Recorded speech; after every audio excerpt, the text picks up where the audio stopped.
O que vocês acham, aí a pergunta vai para vocês dois, da proposta já feita sobre o Banco Central Único, Argentina e Brasil? O peso real. Que absurdo, Seria esse o cara. nome? Que ideia absurda, cara. Absurdo total. Vai ser um fiasco como é a zona do euro. Vai ser um absurdo isso aí. Desastre total. Vamos acabar com a economia nossa. Mas por que você acha isso assim? Olha, cara, vai depender de quem... Essa esquerda com esse poder todo, o Bolsonaro, como foi um presidente fraco, que foi um presidente esvaziado de poder, que eu falo, né? Ele não conseguia mandar nem no Departamento de Polícia Federal para autorizar o porte federal. Ele não conseguia nem mandar no seu Ministério da Educação, da Saúde, na crise da pandemia, não conseguia mandar em nada. Então imagine um Banco Central único, Argentina e Brasil, com a esquerda forte do jeito que é, e esse Banco Central está no poder da Argentina, enquanto a gente tinha um Bolsonaro como presidente, isso aí imprimindo dinheiro à torta e à direita, e a gente tem que pagar essa conta. Como é o caso da Alemanha tendo que pagar a conta lá no Banco Central Europeu, as custas para financiar a França falida.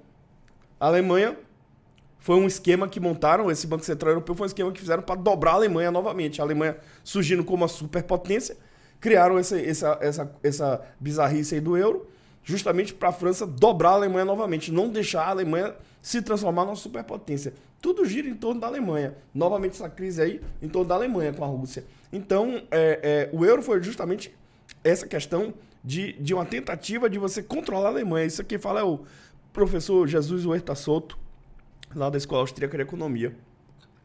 Então, acho que seria isso. A esquerda iria ter o controle da moeda do nosso país, né? Se a esquerda sair do poder, ela vai ter o controle de qualquer jeito.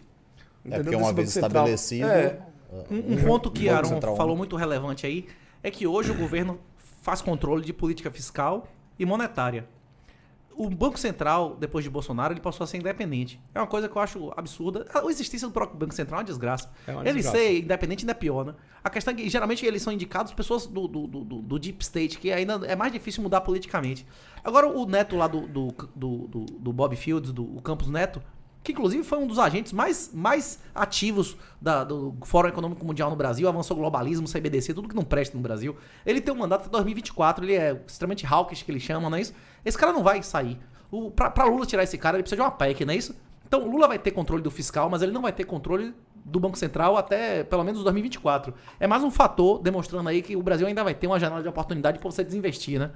Agora, voltando à pergunta, o euro não foi, terrível para todo mundo. Para vários países, por exemplo, Portugal. Tem muitos brasileiros morando em Portugal agora, especialmente por causa do tratamento tributário do Bitcoin e tal. Tem muita gente morando em Portugal.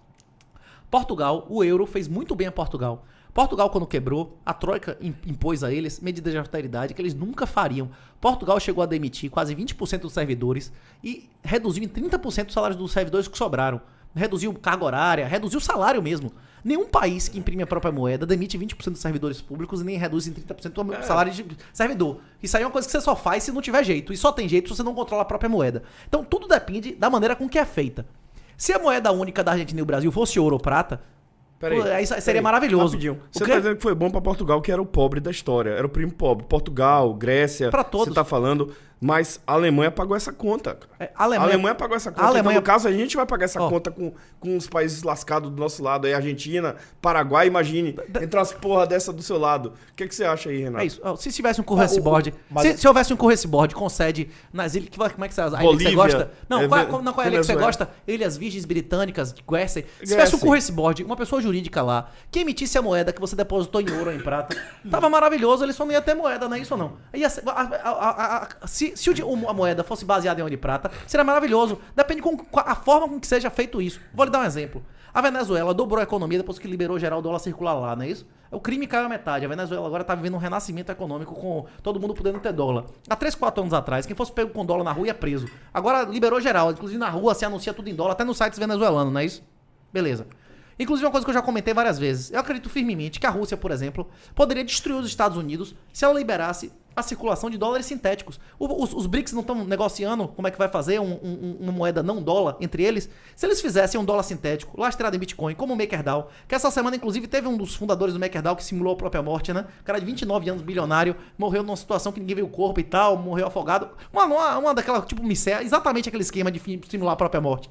Se você fizesse um esquema daquele, que os países depositassem bitcoins e gerassem um dólar algoritmo super colateralizado, que você negociasse dólares sintéticos, você automaticamente diluiria o dólar, e quanto mais esse dólar sintético fosse negociado, ia ser mais demandado que o dólar real, porque não ia ser, como é que chama? Não ia sofrer a expropriação que pode ser sofrida no caso do bancário, não pode ser falsificado como o dólar físico.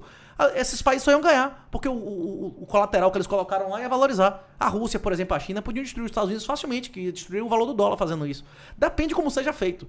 Se realmente o poder estiver na mão de políticos, vai ser uma desgraça. Se for uma moeda real, uma moeda que não puder ser diluída, maravilhoso. A questão é que as pessoas não renunciam em geral a poder. As moedas fiduciárias todas, elas tendem a zero. Os estados, eles não vão existir do jeito que a gente conhece daqui a 20, 30 anos. Os estados vão ser menos relevantes que as igrejas. Esses estados têm os dias contados.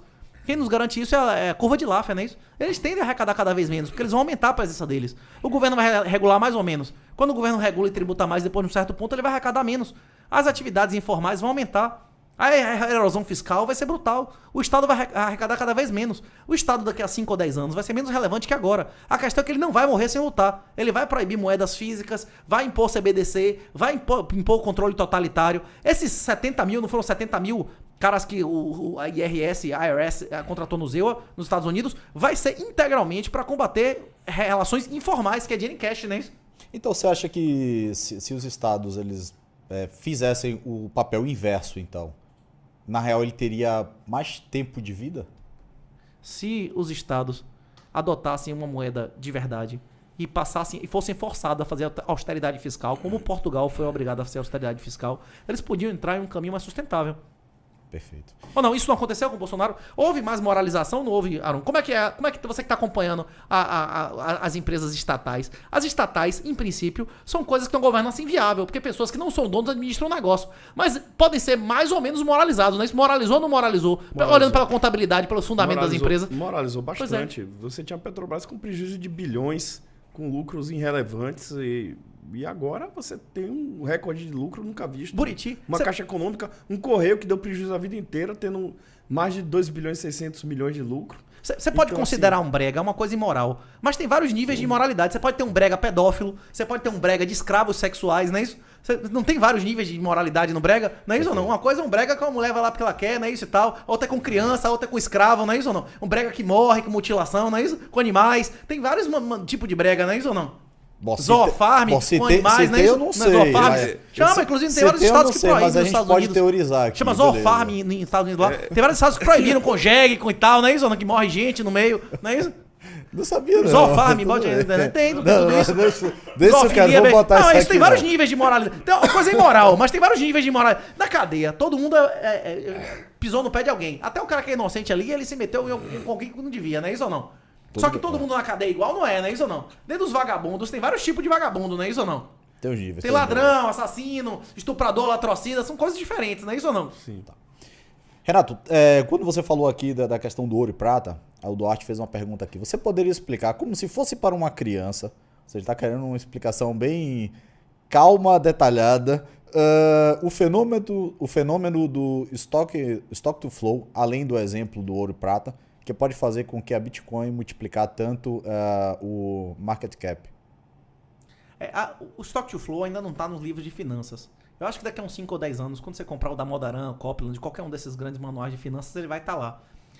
Não é porque o modelo stock to flow seja capaz de prever o valor do Bitcoin, mas porque o modelo do stock to flow é um modelo que dá uma noção de precificação de qualquer commodity. Quando você vai avaliar qualquer bem que gere um fluxo de caixa, é fácil avaliar. É fluxo de caixa descontado pela taxa de juros sem risco, não é isso? Você vai ver quanto é que é o risco daquilo ali, quanto é que você é remunerado sem risco, não é isso? E aí você faz o desconto e você descobre. E é por isso que a redução de taxa de juros inflou tudo. A maioria das pessoas fica reclamando de desigualdade social. O que criou mais desigualdade social nos últimos 20 anos foi a redução do juro. Na hora que você reduz o juro, você infla o valor dos ativos, não é isso? É só subir o juro que some a desigualdade social, que o valor dos ativos você desvalorizar. Agora, quando a gente tá falando de ouro, quando a gente tá falando de prata, de milho, de petróleo, ele não gera um fluxo de caixa, só tem um fluxo que é a venda, não é isso? Ele não tem um fluxo de prata, de caixa que você consiga projetar. Então você não tem como avaliar pelo KPM, não é isso? Você não consegue avaliar pelo KPM. Esse pessoal do Stock to Flow, eles demonstraram que existe mais ou menos uma correlação, não é linear, ela é exponencial, entre a relação de quanto aquilo é produzido por ano e qual o estoque daquilo, e o valor total, não é o valor unitário. Não é o valor unitário, é o valor total daquele bem. E ele demonstrou isso com centenas de ativos, mostrando que tem relação. O que ele está dizendo? Que o valor total de alguma coisa é maior quando o estoque dela é maior em relação à produção anual dela. Quando a produção anual de uma coisa é muito grande, a variação, inclusive, de preço é muito grande. Vamos dizer, milho. Se produz mais milho no ano do que se tem estoque, sim. Então, se por algum acaso o milho não for produzido zero um ano, o valor dele vai explodir, né? Isso que não vai ter nenhum. Tomate, seja lá o que for. O ouro, se não for produzido nenhum ouro durante 5 anos, isso não vai interferir brutalmente no valor do ouro. Porque por ano não se produz nem 3% do valor do ouro que já existe. Não é isso? Já existe 5 mil anos de ouro acumulado, não é isso ou não? Sim. Sim. Isso é uma coisa que é meio intuitiva, só que o cara do Stock to Flow colocou na ponta do papel e fez uma correlação. Fez com diamante, fez com prata, fez com ouro e demonstrou que existe uma correlação, não é isso? Sim. Perfeito. E é por esse motivo que o ouro bateu da prata nos últimos 5 mil anos. Nas pirâmides tem escrito lá que 4 partes eles fizeram um acordo com a Síria e pagaram não sei quantos ouros, que era equivalente a não sei quantos pratos, que era 4-1. E na Antiguidade Clássica tem escrito lá na Grécia, que era 8-1. E na época de Jesus tem escrito lá em Jerusalém, que era 12-1. E nos padrões da Baixa Idade Média era 16-1. E nos padrões metálicos 200 anos atrás era 18-1. E agora tá quantas partes de prata de ouro? 80, Olha, né? deve estar por aí, 80, 100. 90, e já bateu 100 e tantos, não é isso? E vai continuar desvalorizando. Porque a prata tem uma relação estoque-fluxo que é praticamente do real, bicho.